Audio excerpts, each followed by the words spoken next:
What if Jujutsu Kaisen had Pokémon?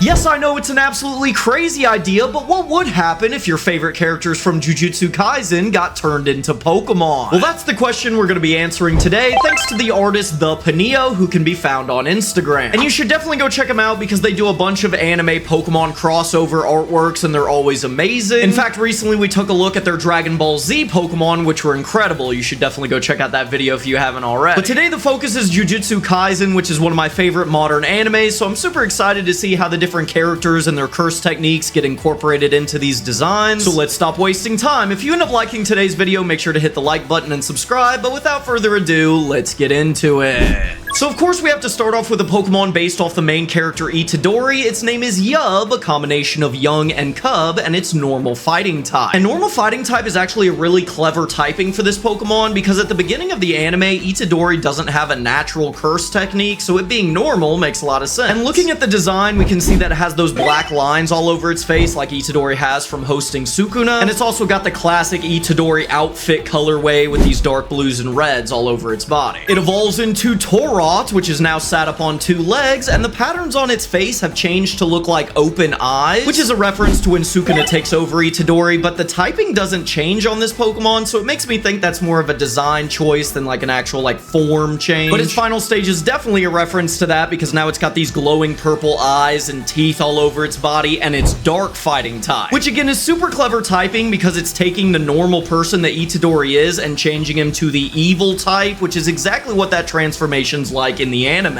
Okay, so this second Pokemon is insane. Its name is Somi. It's based off Megumi, and right now it's just this floating little purple spirit. But from here, it actually has a split evolution based off the different Shikigami that Megumi controls. The first one being Twin Me, which is fairy psychic type, and based off the divine dog Shikigami, which literally makes it 3 Pokemon in one. This would be absolutely insane to see in the real game. I'm not even sure how that would work. Like, can it attack 3 times? The second evolution of this Pokemon is named Numi. It's flying psychic type and based off his Shikigami named Nue. Nue is the one that's a giant bird, and we also see it in the anime use a lot of electrically based attacks, so I'm kind of surprised it's not part electric type, but either way, this is awesome. And I especially like, if you look closely, the actual base of the Pokemon changes designs as well. Like the other one looked more like a wolf, and this one's a lot more bird-like. The third evolution, which is definitely my favorite, is named Maxumi, and it's ground psychic type. This one's based off a Shikigami called Max Elephant, and in the anime we see it use a lot of water-based attacks, so again, I'm surprised it's not part water type, but I love the typing of ground psychic, so I'm not complaining. Now, in addition to those 3 split evolutions, it also has an ultimate evolution, which I believe any of the other 3 can evolve into. It's not a mega evolution, so I don't really know how they get into this form, but either way, its name is Mahagumi, it's dark psychic type, and it's obviously based off Maharaga. And I'd like to imagine that maybe this Pokemon has a really cool signature ability where it's super powerful, but it never listens to your command. Like, you know when you have a Pokemon that's too high a level for the gym leader that you're on, so it doesn't really listen to you sometimes? That'd be really cool, like make it super OP,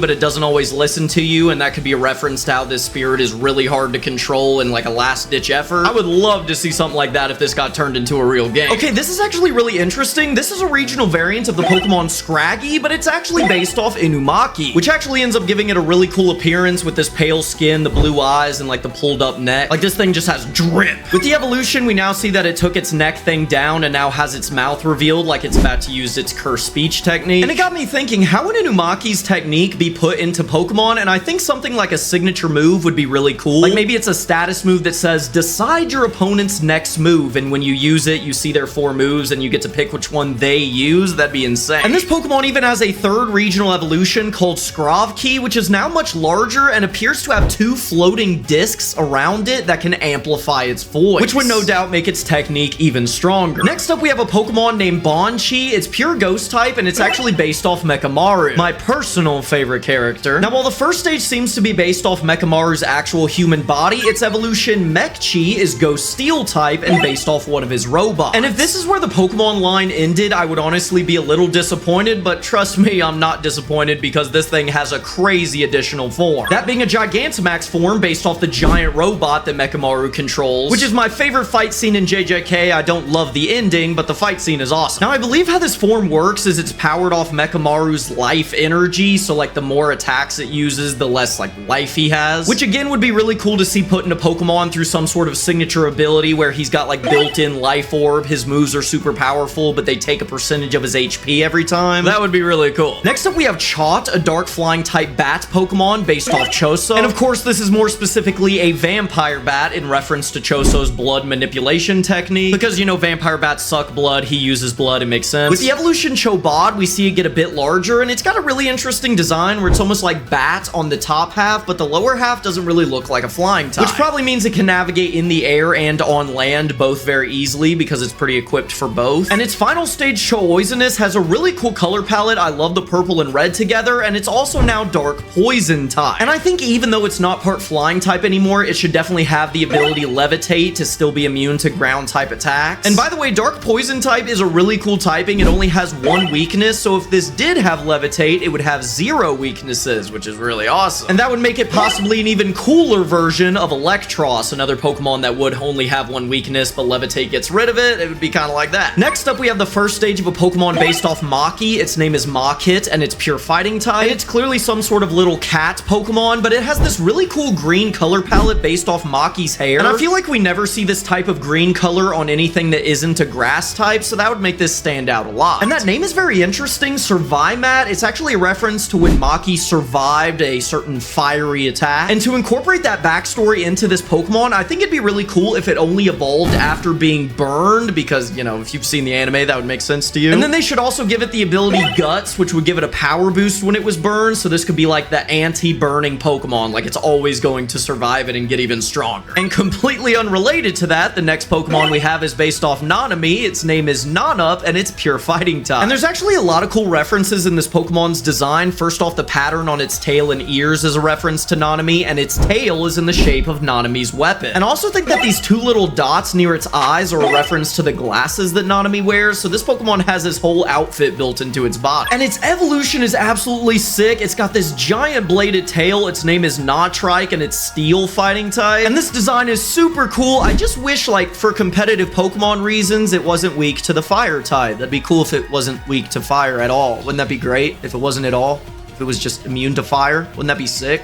For competitive Pokemon. Next up, we actually have another regional variant, this one of Tinkaton, and it's based off Nobara. And this is the absolute perfect inspiration for a regional Tinkaton because it gets to hold this little hammer, which obviously Nobara uses in the anime. Now, its evolution is obviously the Tinkatuff, but it now has a much larger hammer, which is really cool to see because the base of the hammer appears to be a reference to the straw dolls that she also uses because it's made of straw. And instead of evolving into Tinkaton, it's called Nobaton, but look at this design. The hammer is the coolest thing I've ever seen. Like, it's just this light blue ghostly aura holding in these nails, and the base of the hammer is still that straw doll reference. This is the coolest thing I've ever seen. Again, a bit of a harsh transition here, but here's the Pokemon based off Mahito. Its name is Usagito, and it's poison ghost type. And it kind of looks like a Five Nights at Freddy's character. That might just be me, but it does have these really cool ghostly hands floating around it, which would make for an awesome visual in the game. Like, I picture when it attacks, it doesn't even really touch the opponent. It just sends these fists at them. But yeah, overall, this Pokemon is super creepy, which, you know, feeds into the inspiration well. Here we have the first stage of a Pokemon based off Yuta. Its name is Cuta, and it's this little fox person thing. Now, it's pure normal type, and overall, it's a pretty boring looking Pokemon, but trust me, this thing's evolution is insane. Its name is Cutession. It's normal ghost type, which is absolutely sick typing, and its name is a reference to the word possession, because of course, this is based off Yuta and Rika, which is his giant spirit monster thing. That's his like ex-childhood friend or whatever from the movie, but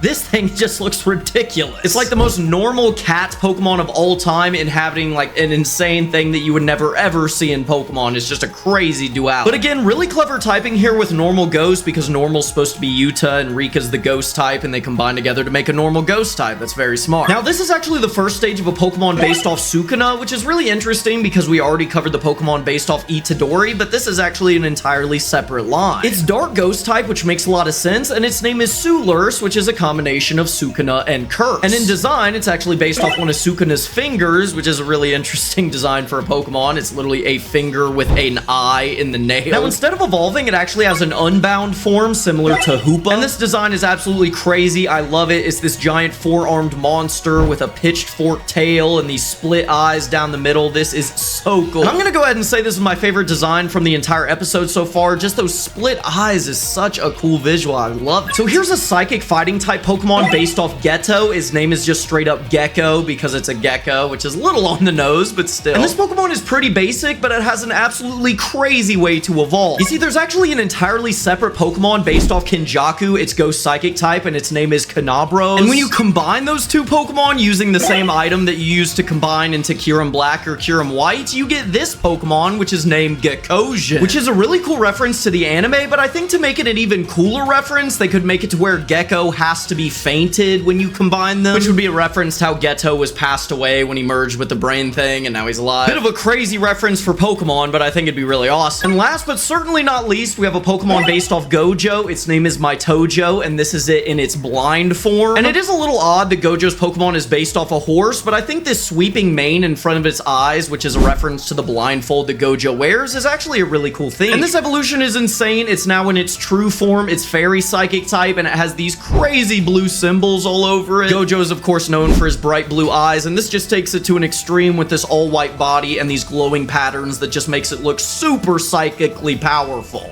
But that's gonna do it for today's episode, y'all. I hope you thought that was as cool as I did, because I thought that was absolutely awesome. Like, seriously, I had no idea that JJK and Pokemon would mix so well, but it certainly did. Again, if you liked the video, make sure to hit the like button and subscribe, because I'm always posting new stuff about Pokemon fan art literally all the time. And before you go, let me know in the comments what anime you want to see mixed with Pokemon next, because I'm sure ThePanio would love to hear it. Whether it's One Piece or JoJo's, I'll see y'all in the next episode, but until then, peace.